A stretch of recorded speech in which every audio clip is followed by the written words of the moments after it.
Mateus capítulo 16, agora a terceira parte. Jesus prediz a sua morte e ressurreição. A partir do versículo 21. Desde aquele momento, Jesus começou a explicar aos seus discípulos que era necessário que ele fosse para Jerusalém e sofresse muitas coisas nas mãos dos líderes religiosos, dos chefes, dos sacerdotes e dos mestres da lei, e fosse morto e ressuscitasse no terceiro dia. Na parte anterior, né, a gente não está no começo do capítulo 16, já está na terceira e última parte. A segunda parte, Pedro fala uma coisa, né, que não veio dele. O próprio Cristo falou, né, que isso não foi revelação de carne, não foi do próprio entendimento de Pedro, e sim uma coisa que dos céus foi revelada. Porque Pedro falou: tu és o Cristo, o Filho de Deus vivo.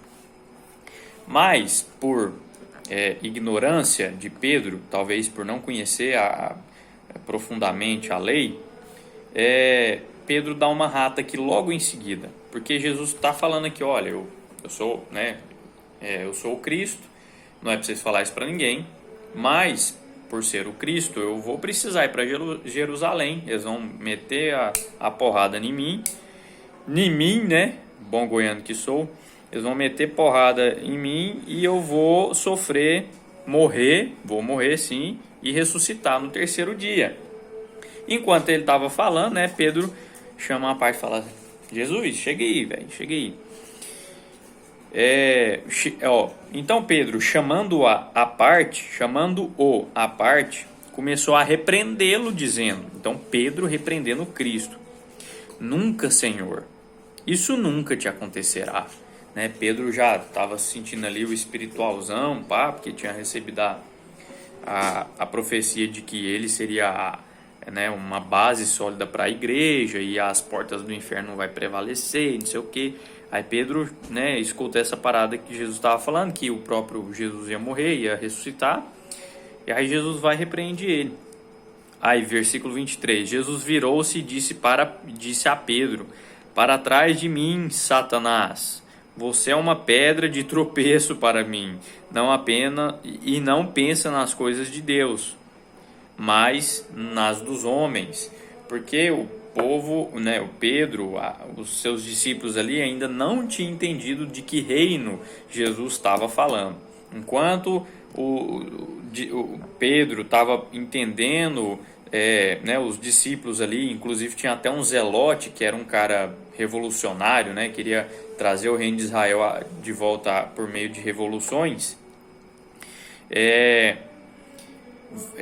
Pedro também capaz que tinha essa interpretação, porque se Jesus era um líder político, como é que ele ia morrer? Não fazia sentido, né? Na cabeça de Pedro, Jesus ia reerguer o reino de Israel e toda a sua glória.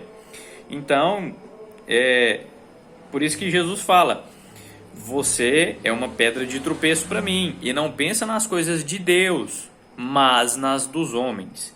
Né? Dos homens, no caso, é coisa aqui dessa terra. Então Jesus disse aos seus discípulos: se alguém quiser acompanhar-me, negue-se a si mesmo, tome sua cruz e siga-me, pois quem quiser salvar a sua vida, a perderá. Mas quem perder a sua vida por minha causa, a encontrará. Pois de que adianta o homem ganhar o mundo inteiro e perder sua própria alma? Ou, o que o homem poderá dar em troca de sua alma? Pois o Filho do Homem virá na glória de seu Pai, com os anjos, e então recompensará cada um de acordo com o que tenha feito. Garanto-lhe que alguns dos que aqui se acham não experimentarão a morte, antes de verem o Filho do Homem vindo em seu reino. Então Jesus estava trazendo, né, a explicação. Seus seres humanos, né, meros mortais, entendam, eu não estou falando de reino político aqui na terra, eu sou do reino lá de cima, eu vou vir na glória do meu Pai. Era isso que Jesus estava querendo abrir os olhos daquele povo, porque o povo ainda estava muito assim, capaz que Pedro estava falando assim: não, Jesus acabou de falar que eu vou ser o vice-presidente aqui de Israel, né? Aí todos os discípulos talvez estavam interpretando isso, né?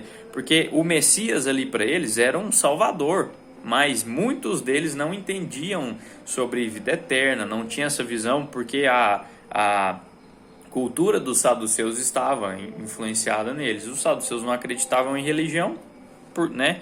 Então, talvez algum desses ensinamentos estavam impregnados na forma com que viam a sua fé.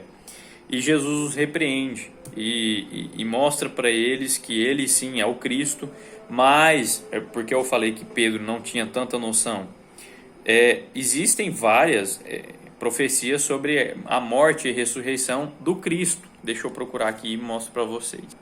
Bom, eu me embasei aqui em Isaías 53. Ele fala a respeito aqui de uma imagem messiânica, né? Quem deu crédito à nossa pregação e a quem se manifestou o braço do Senhor? Porque foi subindo como renovo perante ele e como raiz de uma terra seca.